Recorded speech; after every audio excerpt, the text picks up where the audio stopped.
नमस्कार साथियों, स्वागत है आप सभी का हमारे हिंदी अध्ययन मंच पे।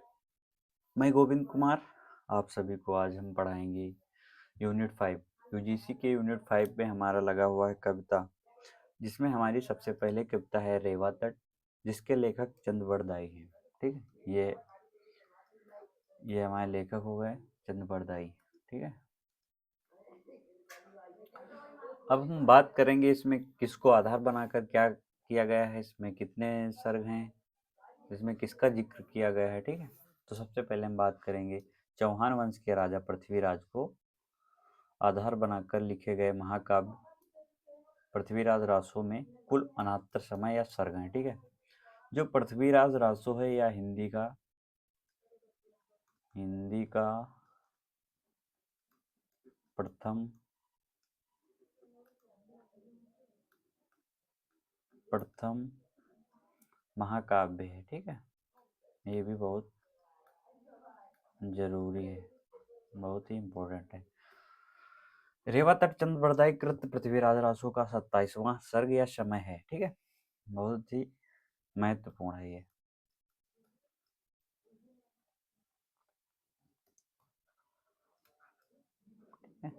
ये आपको याद रखना है। तो हम आगे बात करते हैं। जब ये क्लास हमारी हो जाएगी उसके बाद हम इसी के एमसीक्यू या पीवाईक्यू हम लगवाएंगे। ठीक है, देखेंगे। यह पृथ्वीराज रासो का अंश है। ठीक है, इसकी रचना चंद बरदाई ने की है। कहा जाता है कि चंद बरदाई पृथ्वीराज का सखा यानी कि दोस्त, सामंत, राजमंत्री था।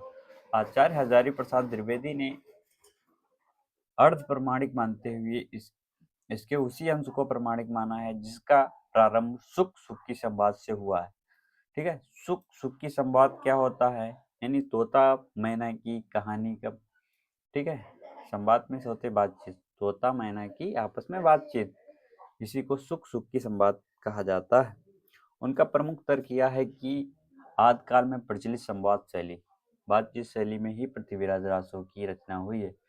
इस आधार पर वे केवल 7 सर्गों को ही प्रमाणिक मानते हैं। कितने सर्गों को? 7 सर्गों को ही प्रमाणिक मानते हैं। ठीक है, और जिसमें रेवा तट समय नहीं है, मतलब जिसमें रेवा तट नहीं मानते हैं, रेवा तट को नहीं मानते। ठीक है, इस संबंध में उनका मत यह है कि सभी ऐतिहासिक कहे जाने वाले काव्यों के समान इनमें भी फैक्ट फैक्ट का अर्थ जान लेते हैं। फैक्ट मीन्स तथ्य होता है। ठीक है, फिक्शन का अर्थ क्या होता है? फिक्शन मनगढ़ंत बात, यानी बनावटी बात करना। ठीक है, उसका फिक्शन कहलाते हैं। मिश्रण है, इसके कथानक में ही रूढ़ियों का सहारा लिया गया है। अब हम आगे चलते हैं।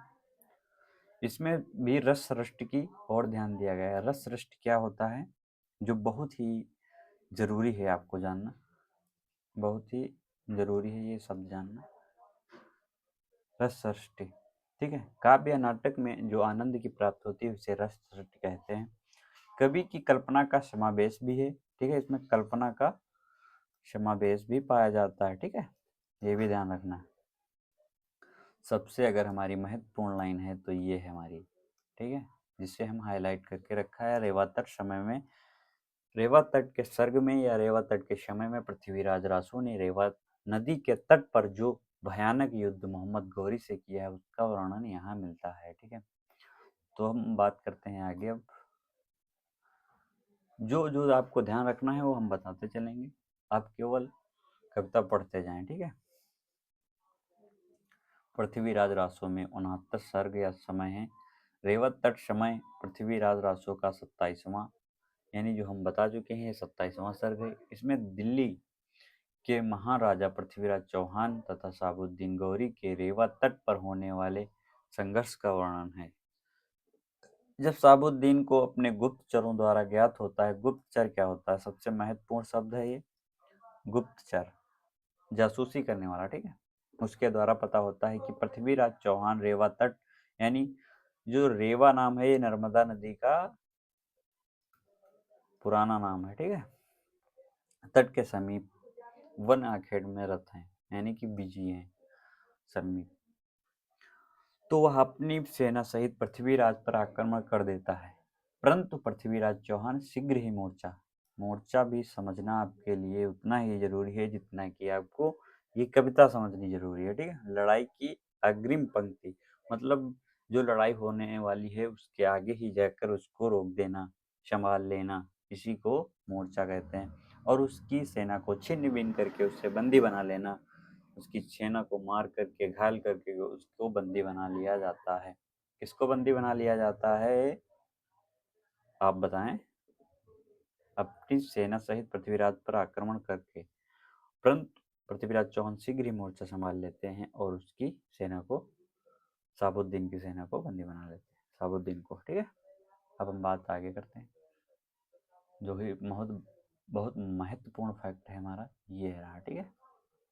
अतः स्पष्ट है कि प्रस्तुत सर्ग में युद्ध का वर्णन है, इसलिए कुछ विद्वान इस अंश के नामकरण रेवा तट पर आपत्ति उठाते हैं, लेकिन इस सर्ग में वर्णित पृथ्वीराज चौहान का रेवा तट के समीप किसी वन में आखेटरत होना तथा शाहबुद्दीन के आक्रमण करने पर उत्साह के साथ उस पर पलटवार करना आदि घटनाएं इस शंका का निवारण कर देती हैं। ओके, तब हम बात करते हैं आगे, जो बहुत ही महत्वपूर्ण है अब है, ठीक है। रेवा तट सर्ग की कथा, अगर आपको इसकी कथा या आपने इसको पूरा पढ़ा है तो बहुत ही ठीक है, नहीं पढ़ा है तो आप इसको थोड़ा बहुत पढ़ लीजिएगा, ठीक है।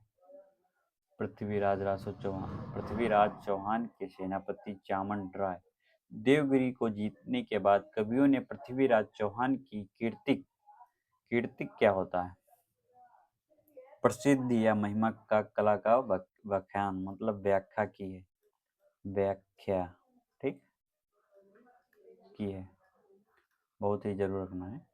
एक दिन चामन राय ने पृथ्वीराज से कहा कि रेवा तट यानी नर्मदा नदी के तट पर ऐरावत हाथी के समान बहुत से हाथी पाए जाते हैं, अतः आप रेवा तट पर शिकार खेलने चलें। तभी पृथ्वीराज चौहान ने कवि चंद्र से पूछा, चंद्र ये हमारे कौन है, चंद्रवरदाई, ठीक है, से पूछा कि ये देवताओं के वाहन पृथ्वी पर कैसे आ गए। कवि चंद्रवरदाई ने उत्तर दिया कि हे महाराज, हिमालय के पास एक बहुत बड़ा वट वृक्ष था, ठीक है,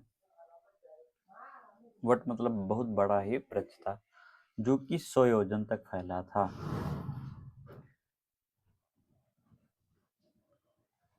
एक दिन हाथियों ने विचरण करते हुए घूमते हुए मतलब विचरण करना मतलब घूमना, ठीक, करते हुए उस वृक्ष की शाखाएं तोड़ी और ऋषि दीर्घ तपा का आश्रम उजाड़ डाला, यानी कि तोड़ फोड़ डाला। इस बात से क्रोधित होकर ऋषि ने मदांध मदांध हाथियों को श्राप दे दिया।